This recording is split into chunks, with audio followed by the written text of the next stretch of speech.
Let's go. Running routes. Wild card weekend. Playoff season, finally. Playoffs? Jim Moore in the house. Ladies and gentlemen, Cleveland Browns going into the Texans. The last time these two teams met, 36-22. The Cleveland Browns knock off the Texans. I figure I'd throw it out there, folks. C.J. Stroud, if you remember correctly, didn't play in this game. We're talking about Cleveland Browns giving up 2.5. Over-under is 44.5. You got Joe Flacco, the seasoned vet, going in against C.J. Stroud, the young QB who knows he doesn't know. Brady, what's going on? Talk to me, Brady. Wild card. 4:30. What's up? Yeah, this game's wild because this is literally a coin flip, and both answers are a Cinderella. Either one of these teams, you're rooting just because you want to see some magic happen. Whether it's the rookie coming leading a team that finished with 2 wins last season, or the Browns with piecing together whatever glue, I can't think of the word right now. It's slipping me, but any sort of glue to put together an offense that'll work. Right, they're pulling guys out of thin air right now to fix this, to put an offense together out in the field. And the worst part is that offense is putting up points. They may be throwing interceptions, they may be getting throwing turnovers, but they just don't care. They're out there playing for the love of football to prove they still got it and being like, hey. Maybe this leads to me getting an extra $1 million next year. That's all they're doing, and they're absolutely gonna earn it because these dudes are going out there. So like Joe Flacco, some teams gonna be like, "Hey, I'm going veteran route," in the offseason. They're gonna pick him up, but it's absolutely crazy. Yeah, Browns the 5 seed at 11-6, Texans 10-7, the 4 seed. Cleveland a 2.5 point favorite, probably about right. That defense for Cleveland has held them in check and allowed them to piece together an offense that puts up points finally here in the final stretch of the season. So I think I ride with that, even though the last time they faced just 3 weeks ago, it was a combination of Mills and a Keenum that they hurt and knocked out the game. In Stroud coming back healthy, and that'll add dynamic to that offense. But the way the Cleveland Browns defense has played week in, week out, 17 weeks throughout the season, it's a tough team to face, especially your first time seeing the playoffs. So I like the Cleveland Browns. I'd probably go with the over, though. I think the Browns and Joe Flacco will put up probably 25, and then I can see C.J. Stroud hitting the 21 mark. Just he won't be able to finish it out, though. No doubt. I like it. You at Charlie? I think it's going to be a close game. I don't think that's a stretch. And both these teams got a lot of experience this season in one-score games. The Texans are 7-3. The Browns are 6-2. So both of them know how to win these close ones. Looking at the spread, 2.5, I think that's fair. The Browns, though, on the road are 2-5 against the spread on the road. Texans at home, not a lot better, 4-5 against the spread at home on the season. But you got on both sides, you got a couple of questionable, big namers with Amari Cooper, Myles Garrett. Both those guys should play, but they're not going to be 100%. And then you look at the other side of the field. Obviously, you got Noah Brown, who's banged up, and Will Anderson is banged up as well. He's only been coming in on pass rushing down, so that's a big deal. Trying to get Flacco unsettled for the Texans on defense. It was a tough call for me. I think I'm gonna saddle up with Houston, though. Obviously, I love C.J. Stroud and what he's been able to do this season. 3 game-winning drives in his rookie year. But also, I dug a little bit deeper in the numbers. Houston's only allowing 20 points per game at home over the last 3 games. And believe it or not, Cleveland, in their last 3 road games, has given up 29 points per game. They're only giving up 13 at home during that same stretch, but 29 on the road. Houston can eke this out. I definitely like them getting the 2.5. I agree with you, Brady, on the over. But I'm gonna go with Texans here. I'm gonna go with the young Texans, and I think they catch the dub. How about you, Ed?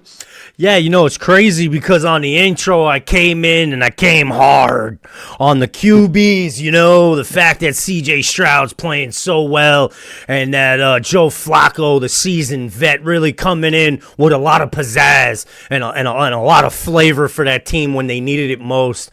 But we didn't talk about how the Houston Texans traded Deshaun Watson to the Cleveland Browns for the bank so that the Houston Texans could get their greasy fingers on CJ Stroud to make this run that they're doing right now, and also to be able to move up in the 5th round to go ahead and take Anderson, which has never been done before. No team in NFL history has ever had 2 top 5 picks in the same draft. Congratulations and hats off to everything the Texans have done. And the same goes for the coaching staff for the Cleveland Browns. Snatched up Deshaun Watson, went through a couple rocky seasons with that. It didn't work out, but you guys didn't give up hope. Your 2 top players went down, Chubb and Watson, and you guys still kept it together and kept together an 11-6 record. Texans 10-7. I got to go to Houston Texans here. I'm going to go ahead and take the +2, and I'll also take the over. There's a few things that's rubbing me the wrong way. Cleveland just down the stretch has played well. They even beat the Houston Texans, but when you go back and you look at the last 5 games, they lost against Cincy, which I guess that game kind of didn't mean much because he sat some guys, and if it did mean something, you probably would have ended up winning that game, or you would have scored a little bit more points. But when you look back, they didn't even play a playoff team. The only playoff team they beat was the Texans without CJ Stroud. All the other teams there just came up short and wasn't capable of making the playoffs. Again, you're 3-5 away. Whether this is a playoff game or not, historically this season, you have not been good on the road, irregardless to having the number 1 defense. And then on the other foot, you got the Houston Texans, who were 6-3 at home. And one of those 3 was a loss to the Browns with who? No CJ Stroud. 2 quarterbacks backed up coming in. And Davis Mills scored 2 touchdowns and didn't throw an interception against the number 1 defense. So I think that this Texans squad is going to be very, very, very high-powered behind this CJ Stroud offense. And I know what you guys are going to think, I know maybe Charlie may have wanted to bring up the Tank Dell, but didn't, because Tank Dell was playing very well for the Houston Texans and CJ Stroud. They connected. They were doing very good. But what we haven't talked about all season is Nico Collins playing out of his mind, also catching a ball and running like a very slender, small guy, kind of like a Jalen Waddle, but we failed to realize that Nico Collins is 6'4" and over 215 pounds, damn near a gargantuan out there catching the ball, and he's running out there, he's running lightly, and he's having a very incredible season this year, and just hasn't been talked about enough. So I think there will be the connection between the two. I think that he'll have a very big game in this. Also, in Singletary from the Buffalo Bills, incredible pickup for the Houston Texans, who over the past 2 to 3 seasons has been really accumulating some incredible guys on this roster, clearly because they've won so many, 10-7, and a handful of them without CJ. I'm just going to let it go, man. CJ, hats off, bro. Whether you win or lose this game, absolute incredible season for you and this organization.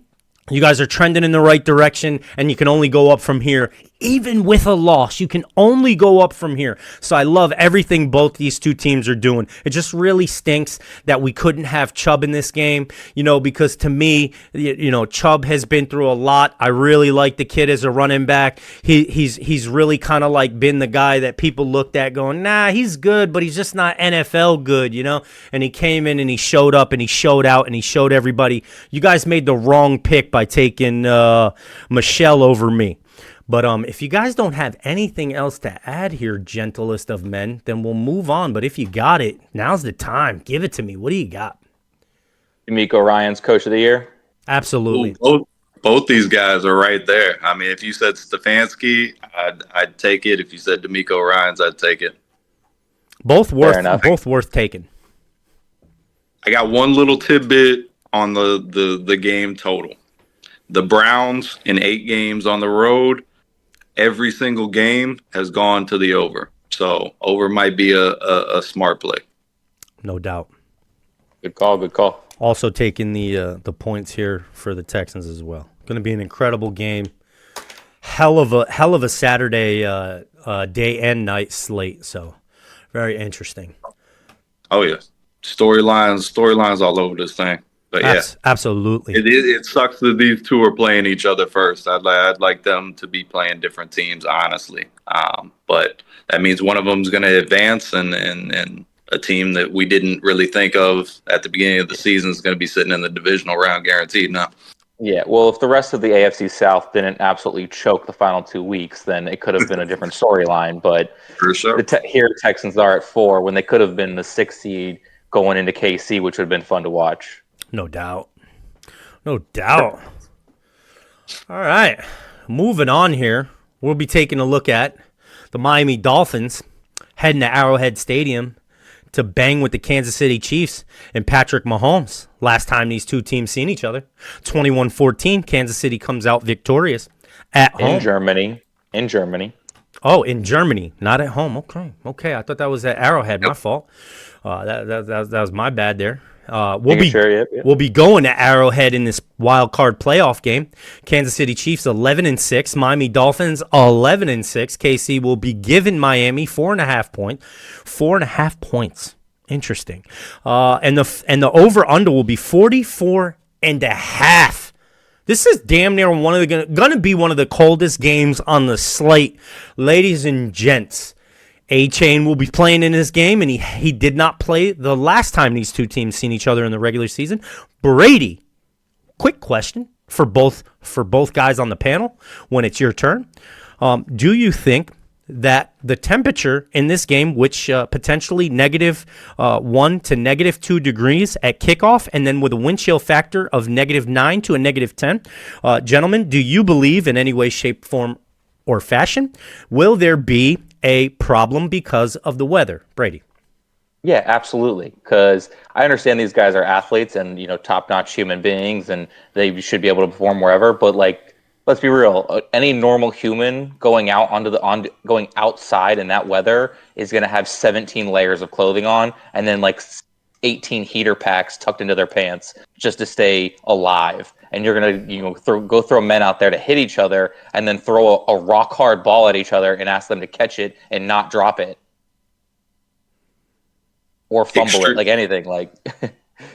Extremely good point. I want to put on a sweatshirt to do the analysis of this game. That's how cold that sounds. You know what I mean?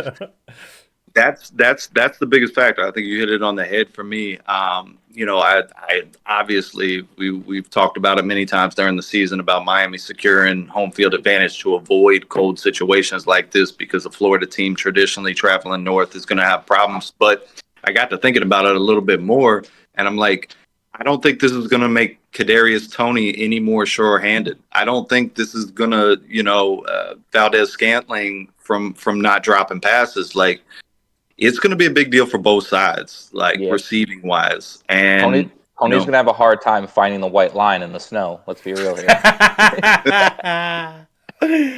Oh, paint the lines yellow. It's good.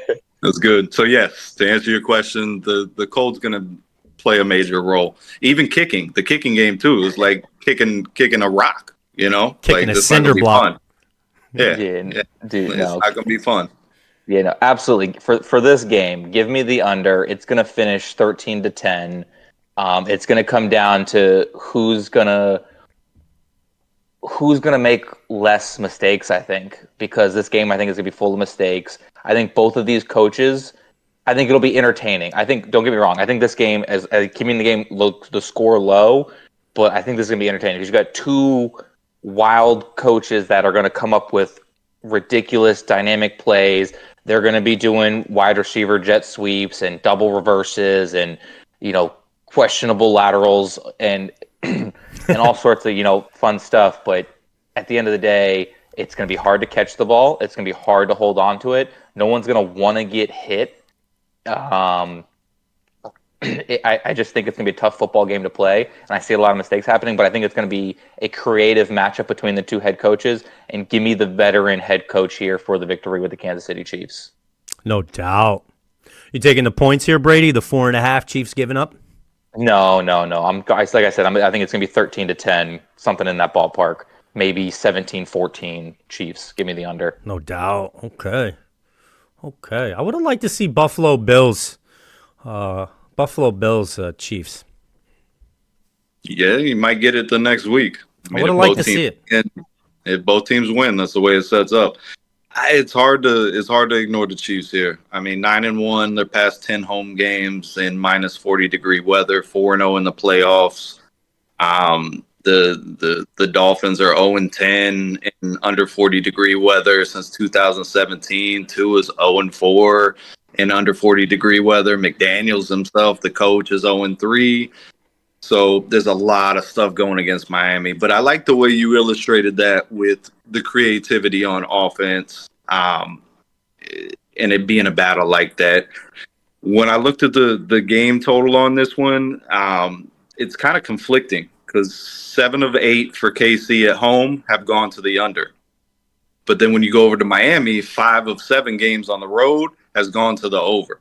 So it's a little bit conflicting. But when you look at that Kansas City defense, I mean, 17 points per game in their last 3 home games. And Miami on the road over their last 3 road games, giving up 29 points per game. I think this is a KC. I think this is a KC cover. KC's 4-4 at home against the spread and 4-4 straight up. So it hasn't exactly been home cooking for them at Arrowhead this year. But what that tells me is when KC wins, they cover. So I'm going to take the Chiefs. I'm going to drop the points. The over-under is tough, man, but I slide over on this just because big plays can happen when people don't want to make tackles. So I'm thinking it creeps over. How about you, Ed? No doubt. You know, I don't know what it is in my bones. I wrote down the Dolphins and I erased them because I don't know what it is, man. You know, history repeats itself, yes. But sometimes, man, things just end up happening in a manner in which you think that should have never happened. There's no way that the Miami Dolphins could come into Arrowhead and win this game. The last time these two teams seen each other, they did not have A-Chain. A-Chain will be in there in this game, which will be giving them a different dynamic. They rushed for over 100 and something yards the last time these two teams met. And I just think in the cold and the snow, I just think that that's going to be the key to success. And the dynamic ability of A-Chain and what he'll be able to do will be slowed down if there is snow. But I think if there's no snow, I think that run game could potentially end up being something that propels them forward. Remember, the last time these two teams met, they were both, well, I'd say Miami was the one coming off clicking a lot better than what Kansas City has, because you could argue all year Kansas City is kind of like not looked like a Super Bowl winner. But then again, you can call it the Super Bowl hangover, and maybe you view it as they do look like a Super Bowl team. They just got the hangover from winning, and this is sometimes winning can weigh you down. I don't know. Yes, hangover. But I just potentially, I'm going Kansas City Chiefs. I'm going to give the 4.5. I'll take the under. And I'm only taking Kansas City, not because of how dynamic their wide receivers are and not how good they are on Twitter. I'm taking the Kansas City Chiefs for the coaching staff and for what this defense has provided all year, which was an opportunity to win. And I don't see this game on that Saturday being any different. I think that this Kansas City Chiefs defense is going to stand up, and they're going to give Kansas City a chance to win this game, in my personal opinion. Chris Jones got paid, and Chris Jones is playing like he got paid. Yeah. So I'm glad you kind of finished there with the KC defense, because that was going to be before transferring to the next game. I was going to bring up the fact KC's corners, and we talked about, that last game in Germany where KC, held Miami pretty much in check. Those two corners, Trent McDuffie and L'Jarius Sneed, probably one of the two best tandems you can ask for NFL-wise, especially the talent they've gone up against and held them pretty much in check. Like I said, that KC game versus Miami in Germany, Tyreek Hill had 8 catches for 62 yards. Like that's a bad game for Hill, and especially versus that your offense is kind of built around getting a guy like him the ball and space to run. So if you're holding him to less than 10 yards a catch, that's huge. So between those two, that defense, and then with the cold, it's gonna be hard to pass it. You brought up A-Chain. Yes, you gotta worry about that. But I think between those two corners, you can take away a lot of the pass game, and then you can kind of stuff the middle with KC. I agree. Two corners that I'm sorry again. Play physical. I said 2 corners that play physical as well. I like both of those players. That's a good bring up. And it's hard to ignore how banged up Miami is on defense. That you're talking about defenses. They're pulling guys off the scrapyard. Justin Houston signed this week. Melvin Ingram signed last week. It sucks. Miami's coming in really banged up. Mostert off the ankle, Waddle off the ankle or leg injury. Tariq. The weapons are banged up, but you can't ignore the elephant in the room, which is KC has not looked good all year. We talk a lot about Philly and stuff like that, but KC has not looked like a champion basically all season. So can they just turn on the switch? All indications with Mahomes and the coaching staff and stuff says, they should have the benefit of the doubt. But, Eddie writing it down and erasing it, there's a reason why you wrote it down. You know what I mean? Because there are factors here that we've seen in the Chiefs this whole season that says this really could happen and they could get beat. Everything's against the Dolphins, but this could be one of those upsets, and you look at it and you're like, well, damn, we kind of should have seen this coming, with the way their offense has performed. So this is going to be an awesome game. Absolutely, but the fact that I don't have everyone on deck for the Dolphins and they are limping into this game, yes, I mean, all the problems that Kansas City had are still there. Okay, but they're in a position to win now, right? And if you had doubts and you were on this receiving core and you had doubts about anything, which I would think you're out of your mind to walk onto that roster after they say, hey, you want to come be a part of this? Like, obviously they see something in you, and obviously you're letting everyone down, including the receiver room, when you drop a pass. I mean, we have to bring up the fact that if I make pizzas for a living, ladies and gentlemen, which I do, and if I would drop all the pizzas and burn them, right, do you believe I should still have a job? Because I know I wouldn't still have a job if that was what I produced. These guys still have a job. They're still in it. They still have an opportunity. And with a defense like the Kansas City Chiefs that has been playing better than the offense, they've outperformed the offense, in my opinion, all season long. They've been the better half of the team, and they've kept the offense in it by all means and purposes. They kept them in every game to be able to be 11-6. So I think the Kansas City Chiefs are a real absolute team. And as much as we would like to bring up these issues of them dropping the ball, it's kind of like the only issue you really have with them. Because if they don't drop the ball and they start making these catches out of nowhere and just start catching them, right, then we're talking about a different Chiefs team here. And I mean, it could happen. There could be some sort of movement. There's some sort of shift. And somebody just gets going. And you don't need the whole team to get going. You just need one receiver to get going to help out Kelce in the run game. And now you're talking about with that defense, this is a tough team. If they're not making mistakes. They've shot themselves in the foot. It's the same kind of thing that I have about the Texans. They shoot themselves in the foot. They lose games. People don't beat them. They lose themselves. The penalties. Rashid Rice has kind of developed into that guy as the season's gone on. They look like they made the right move in taking him. It was a little shaky at the beginning of the season, but he's definitely been their most consistent guy outside of Kelce, and maybe even at times more so than Kelce this season, who's having a down year. I agree. With 900 yards, a little bit short of 1,000, we're saying a down year. It's just the production he's had prior to this engagement is really hard to ignore. That's all. He's definitely probably one of the best tight ends our eyes have ever seen in quite some time, I'd argue, since Antonio Gates and maybe even homeboy from the Chiefs, who I admire very much. Tony Gonzalez. Absolute stud and stand-up human being. But the Kansas City Chiefs themselves, you don't need 6 guys to show up and show out. You just need consistency, and I think that they could provide that. And if the Chiefs don't shoot themselves in the foot, then they win this game. The Dolphins aren't going to be able to hang just because of how good this defense is. It's going to be a banger. And in my opinion, not even the best game slated for that day. I think that the Browns-Texans game is going to be the best game slated. And in my opinion, that rookie going up against the number 1 defense, man, that's going to be a game to watch. Absolutely. Well, gentlemen, you know the drill. If you ain't got anything else, it's time to dip set Wildcard Saturday. Yes, let's get into it. You know the deal, baby. Feed me. Let's go. Running routes.